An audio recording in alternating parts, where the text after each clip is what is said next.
आज का चैप्टर है, ये है ट्रिग्नोमेट्री।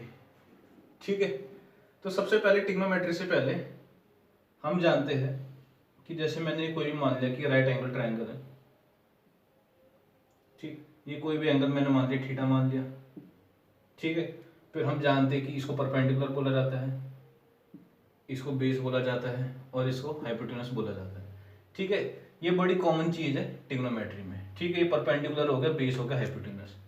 तो हम जानते हैं कि जो थीटा के सामने वाला होगा उसको परपेंडिकुलर बोला जाएगा, जो थीटा के सामने वाला होगा उसको परपेंडिकुलर बोला जाएगा, और जो बेस होगा जो ऐसे एल शेप का दिखाई देगा हमें, वो क्या होगा, हमारा बेस होगा, जो एल शेप का होगा। ठीक है, अभी मैं एल शेप बता रहा हूँ कि बेस होगा। अभी देखो इसमें कंफ्यूजन होगी तुम्हें, ये बेस हो गया और आखिरी बचा हाइपोटेनस। ठीक है, तो ये तो हो गया ट्रायंगल।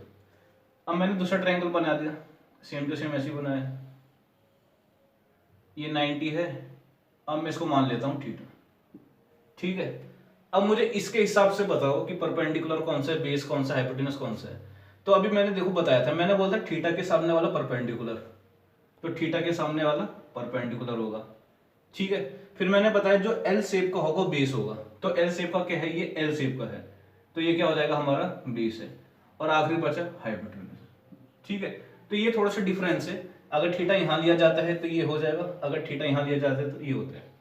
तो हमने इसमें एक फॉर्मूला पढ़ रखा है, हाइपोटेनस का square is equal to base का स्क्वायर प्लस के परपेंडिकुलर का स्क्वायर। ये हमने पढ़ रखा है, इसको पाइथागोरस थ्योरम बोलते हैं, ये चीज हमने पढ़ रखी है। अब मैं क्या कर देता हूं, अब इसमें मैं थोड़ा सा एक्सपेरिमेंट करके देखता हूं। अगर एच है, बी है, पी है, तो एक बार मैं क्या करूंगा, एच स्क्वायर से डिवाइड करूंगा सबको, एक बार बी स्क्वायर से और एक बार पी स्क्वायर से डिवाइड करता हूं। तो सबसे पहले मैं एच स्क्वायर से डिवाइड करता हूं इस फॉर्मूले को।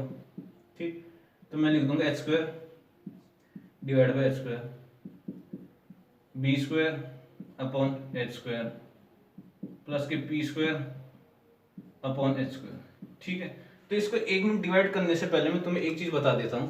ठीक है, तो हमने एक चीज होती है इसमें, इसको बोला जाता है पंडित, इसको बद्री, इसको प्रसाद, इसको हर हर भोले, सोना चांदी तोले। ठीक है, तो ये हो गया पंडित बद्री प्रसाद हर हर बोले सोना चांदी तोले। ठीक है, तो ये कुछ ऐसा फॉर्मूला है। ठीक, तो जो यहाँ एस होता है, एस दिखाता है यहाँ पे साइन थीटा को, सी दिखाता है यहाँ पे कॉस थीटा को, और जो यहाँ टी होगा वो दिखाएगा हमें टेन थीटा को दिखाएगा। ठीक है, अब देखो हम जानते हैं, अब इससे क्या हुआ, जो साइन थीटा का फॉर्मूला है वो हमारे पास आया पी अपॉन एच, जो कॉस थीटा आया वो आया हमारे पास बी अपॉन एच, और जो टेन थीटा आया वो आया हमारे पास पी अपॉन बी आ गया। ठीक है, तो साइन का ये रहा, कॉस का ये रहा, टेन थीटा का ये रहा फॉर्मूला। अब हम जानते हैं कि जो साइन थीटा होता है इसका उल्टा होता है कोसेक थीटा। ठीक, फिर हम जानते हैं कॉस थीटा इसका उल्टा होता है सेक थीटा, और जो टेन थीटा होता है इसका उल्टा होता है कॉट थीटा। तो जब साइन थीटा का फॉर्मूला पी अपॉन एच है, तो अभी मैंने बोला साइन थीटा किसका उल्टा होता है, कोसेक का, या कोसेक किसका उल्टा है, साइन थीटा।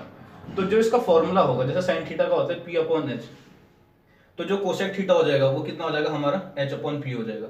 जो सेक थीटा हो जाएगा वो कितना होगा, एच अपॉन बी, और जो कॉट थीटा होगा वो हमारा हो जाएगा बी अपॉन पी हो जाएगा हमारे पास। ठीक है, अब आ जाओ यहाँ पे, तो मैंने क्या करा था, अभी मैंने लिखा था, इसमें फॉर्मूला लिखा था H square equal to B square plus P square.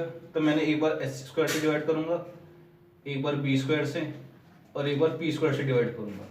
तो अगर मैं इसको एच स्क्वायर से डिवाइड करता हूं तो मेरे पास आ जाएगा 1 is equal to B upon H का होल स्क्वायर प्लस के पी अपॉन एच का होल स्क्वायर। तो मेरे पास ये आ गया डिवाइड करके। तो मैं जानता हूं कि जो बी अपॉन एच होता है हमारे हिसाब से, तो बी अपॉन एच कितना होता है, ये रहा बी अपॉन एच कितना होता है हमारे पास, तो बी अपॉन एच होता है हमारे पास कॉस थीटा, लेकिन उसका स्क्वायर है तो ये हो जाएगा कॉस स्क्वायर थीटा हो जाएगा, प्लस फिर पी अपॉन एच कितना होता है हमारे पास, साइन थीटा, तो मैं लिख दे साइन थीटा, तो इसका स्क्वायर होगा साइन स्क्वायर थीटा और इक्वल टू 1 होगा। तो पहला फॉर्मूला हमारा ये बन गया कि जो sign square theta plus cos square theta किसके इक्वल होता है, 1 के इक्वल होता है। तो ये हमारा ये पहला फॉर्मूला बन गया हमारा। ठीक है, ठीक है, तो अभी हमने कर दिया sine square theta plus cos square theta equal to 1। तो एक बार मैंने क्या करा, मैंने एक बार एच से डिवाइड करके देखा।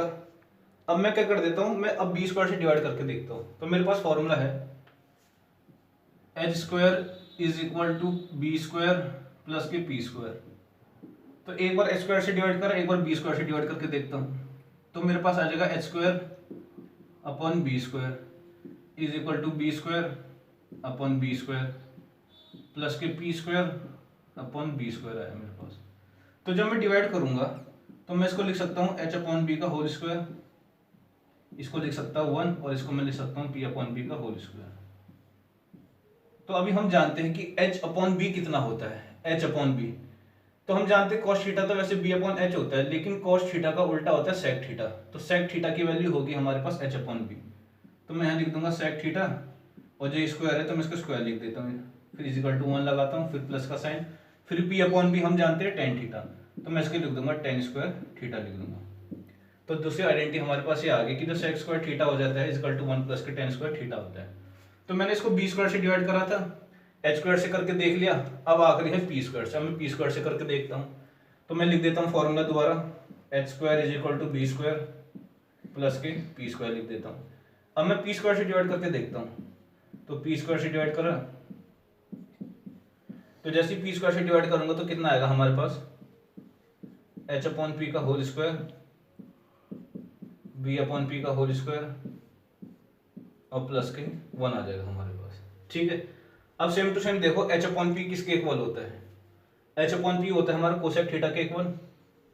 तो मैं इसका लिख दूंगा कोसेक स्क्वायर थीटा।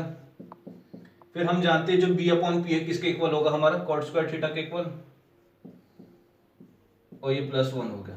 तो ये हमारे पास 3 फॉर्मूले बन चुके हैं। ठीक है, इनका काफी यूज होगा इसमें।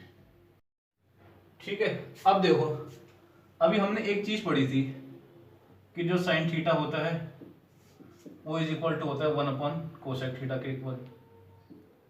ठीक, तो मैं इसको क्या लिख सकता हूं, मैं इसको लिख सकता हूं कि sine theta into cosec theta, इसकी वैल्यू हो जाएगी 1। अभी मैंने पढ़ा cos theta is equal to 1 upon sec theta के इक्वल, तो मैंने बोल दिया कि जो cos theta into sec theta है इसकी वैल्यू हो जाएगी हमारे पास 1। अभी मैंने पढ़ा जो टेन थीटा है इज इक्वल टू होता है 1 अपॉन कॉट थीटा के इक्वल होता है।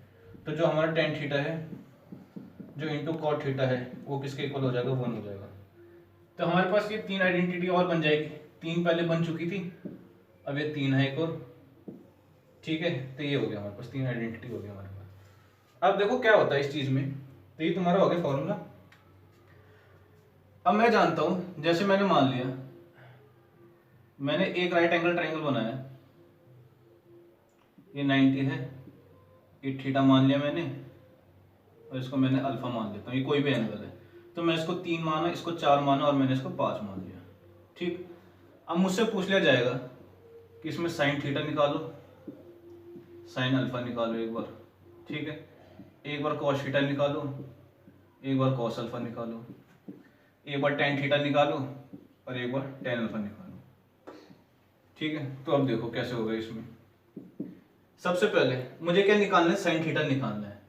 साइन थीटा, थीटा तो थीटा के सामने वाला परपेंडिकुलर, ये बेस और ये हाइपोटेन्यूज। हम जानते हैं जो साइन थीटा होता है वो किसके इक्वल होता है, वो हमारा होता है परपेंडिकुलर अपॉन हाइपोटेन्यूज के इक्वल होता है हमारा साइन थीटा। ठीक है, तो साइन थीटा, तो थीटा के सामने वाला परपेंडिकुलर 3 और हाइपोटेन्यूज 5, ये हमारा साइन थीटा का आंसर आ गया। अब इसमें मुझसे पूछ लिया जाएगा कि साइन अल्फा निकालो तुम। ठीक है, साइन अल्फा फॉर्मूला तो वही रहेगा पी अपॉन एच, लेकिन इसकी वैल्यू चेंज हो जाएगी। अब देखना, अल्फा के सामने वाला परपेंडिकुलर, अल्फा के सामने वाला परपेंडिकुलर तो मतलब 4। ठीक, अब इसका होता है हाइपोटेन्यूज, तो हाइपोटेन्यूज कौन सी होगी, तो हाइपोटेन्यूज हमारी ये रहेगी 5, तो 4 अपॉन 5 इसका आंसर आ गया। तो साइन थीटा हो गया, ये साइन थीटा और साइन अल्फा हो गया। अब आता है हमारे पास कॉस थीटा, और इसको मैं लिख देता हूँ कॉस अल्फा लिख देता हूँ इसको। तो अब जैसे मैं निकालूंगा कॉस थीटा, हम जानते हैं कॉस थीटा कितना होता है, बी अपॉन एच होता है, एक हमारे पास होता है कॉस अल्फा, वो भी कितना होगा, बी अपॉन एच होगा, ध्यान रखना। अब थीटा के सामने वाला परपेंडिकुलर बेस, तो बेस हमारे पास 4 है और हाइपोटेन्यूज 5 है। ठीक है, अल्फा, अल्फा के सामने वाला परपेंडिकुलर बताया था, और जो ऐसे एल शेप का होगा तो ये हो जाएगा बेस। ठीक है, जो 3 है हमारा क्या हो जाएगा, बेस है, और हाइपोटेन्यूज हमारे पास 5 आ गया। तो हमारा ये आंसर आ गया, साइन कॉस का आ गया हमारे पास। ठीक है, अब हमारा आ जाता है टेन का। टेन थीटा हम जानते हैं पी अपॉन बी होता है, और जो हम जानते हैं टेन अल्फा वो भी कितना होता है, पी अपॉन बी होता है। ठीक है, थीटा के सामने वाला परपेंडिकुलर 3 अपॉन 4 बेस हो जाएगा। अब अल्फा, अल्फा के सामने वाला परपेंडिकुलर और जो एल शेप का होगा वो बेस होगा, तो इसका आंसर हो जाएगा 4/3 हो गया। तो हमारा ये आंसर आ गया, साइन थीटा भी आ गया, साइन अल्फा भी आ गया। ठीक है, तो हमारा आंसर निकल गया। तो ठीक, एक क्वेश्चन ये दे रखा है sec theta plus tan theta is equal to 5 और sec theta minus tan theta is equal to 1/5। तो मुझे कॉस थीटा निकालना है, कॉट थीटा निकालना है। तो हम जानते हैं, अब देखो कॉस थीटा और कॉट थीटा, तो जब इन्होंने देख रखा है, हम कॉस जानते हैं भाई, कॉस थीटा होता है हमारा बी अपॉन एच होता है, एक हमारे पास होता है cot theta B upon P होता है। लेकिन हम एक चीज और जानते हैं कि कॉस उल्टा होता है सेक थीटा का, और जो कॉट थीटा होता है वो होता है हमारा टेन थीटा का। तो दोनों चीज यहाँ पे प्रेजेंट है। तो मैं क्या कर देता हूँ, एक बार मैं सेक थीटा निकालता हूँ, तो एक बार इन दोनों को ऐड करूंगा मैं, तो हमारा बन जाएगा 2 सेक थीटा, ठीक, इजकल टू 5 प्लस के 1/5 बन गया हमारे पास। अब एक बार इन दोनों को मैं माइनस करूंगा, तो मेरे पास बन जाएगा 2 tan theta is equal to 5 minus के 1/5 बन जाएगा मेरे पास। ठीक है, तो अब देखो क्या होता है इसमें। अब जैसे मैंने लिख दिया 2 सेक थीटा, इसका एलसीएम लूंगा तो आ जाएगा हमारा 25 प्लस के 1/5, 26/5 आ जाएगा। और सेक थीटा की किसके इक्वल आ जाएगा हमारे पास 26/10। 2 यहाँ ले जाऊंगा 5 में तो 10 हो जाएगा, और कितना आ जाएगा ये 13/5 आ गया। तो सेक थीटा हमारे पास आ गया 13/5। ठीक, अब सेक थीटा का उल्टा क्या होता है, कॉस थीटा। तो जो कॉस थीटा है वो किसके इक्वल हो जाएगा 5/13। तो हमारा तो आंसर आ गया। अब दूसरा है कॉट थीटा, तो हम जानते हैं 2 tan theta is equal to 5 minus 1/5। LCM लूंगा तो कितना आ जाएगा 25 माइनस के 1/5 आ जाएगा हमारे पास 24/5। तो ये हमारे पास आ गई 2 टेन थीटा की वैल्यू आ गई। 2 को यहाँ ले जाऊंगा तो टेन थीटा इक्वल टू कितना आ जाएगा 24/10 आ जाएगा, काटूंगा तो 12/5 आ जाएंगे। ठीक है, अब टेन थीटा की वैल्यू तो आगे 12/5, लेकिन कॉट की निकालनी है, वो इसके उल्टा होता है। तो कॉट थीटा किसके इक्वल आ जाएगा हमारे पास 5/12। तो हमारे पास ये आंसर आ गया कॉस थीटा का और कॉट थीटा।